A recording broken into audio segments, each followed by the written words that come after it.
Bata pa lang ako, gustong-gusto ko na talagang yumaman. Mas lalo pa akong na-motivate nung dumating yung time na bumagsak yung negosyo ng mga magulang ko. Lahat ng ari-arian namin, nakasangla, at least wala talagang natira. Kaya as early as high school, ang dami-dami ko ng sideline na ginagawa. Una, gumagawa ako ng project ng mga classmate ko para kumita lang ako. Tapos nung mag-college naman ako, pati pagbaburn ng CD, lahat, kahit ano, dumating pa nga sa nagpapa 5-6 ako. Tapos pati pagpapasada ng jeep, ginawa ko. Namamasada ako nun paggabi naman. As early as bata pa lang ako, naka-mindset na ako na dapat talaga yumaman ako ng todo. Kaya lahat ng pwede akong kumita, ginagrab ko as long as nakaya ng sarili kong gawin. Hindi ko siya pinag-iisipan, ginagrab ko lang ng ginagrab. Hanggang dumating sa akin tong AIM. Nung pagdating sa akin ng AIM Global, yun, hindi ko na siya pinag-isipan kasi sabi ko, magkano lang naman yung capital. Sabi ko, kung walang mangyari, di okay lang. Kung may mangyari, di mas maganda. Kaya lang dumating nga sa point na lumalaki na yung grupo ko, binagsakan naman kami ng bagyong Milenyo. Tapos di sabi ko, sige, okay lang, pagsubok lang to.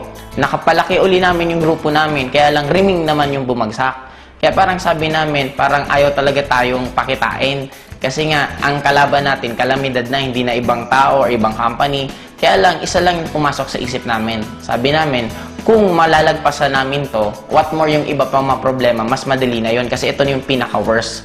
That was 2006 yung nagkaroon ng riming. Noong 2007, dun ko na halos ginibap din lahat.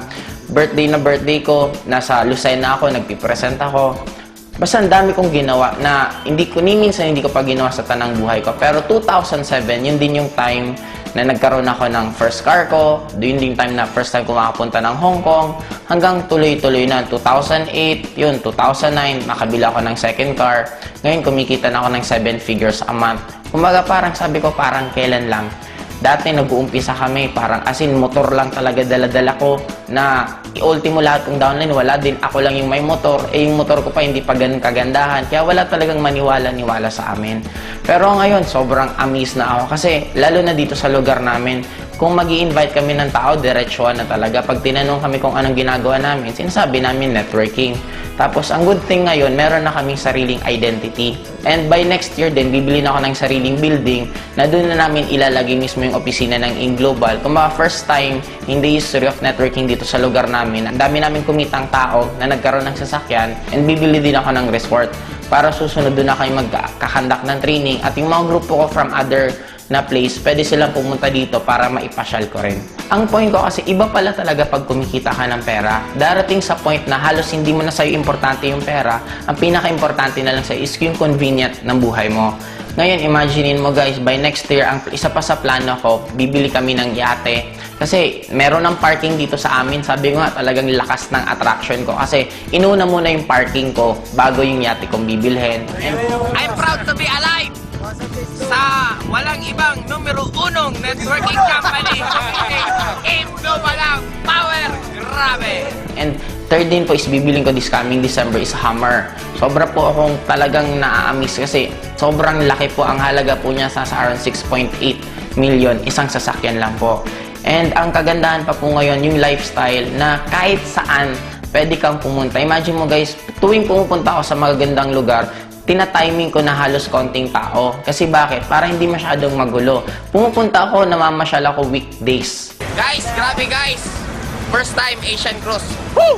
Ang pinakamasarap dito, lahat ng pwede mong ma-experience sa buong buhay mo, pwede mong ma-experience sa AIM Global in a span of a few years lang. Grabe! Power! Woo!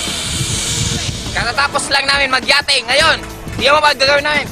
Mag-jet ski kami. Yeah!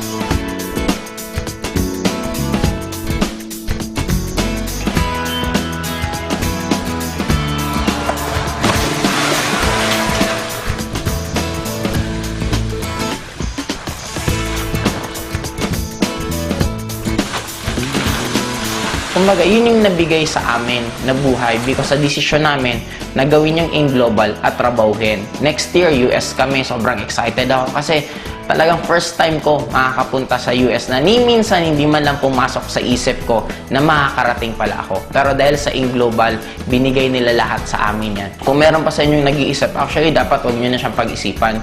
Kasi ang nakakaduda ngayon, hindi na yung networking hindi na AIM Global. Magpo 4 years na ang AIM Global, ang dami nang napayaman. Ang nakakaduda ngayon kung pag-graduate mo ba, meron ka pang trabaho, or kung nagtatrabaho ka man ngayon, kung magkano yung natitira sa'yo.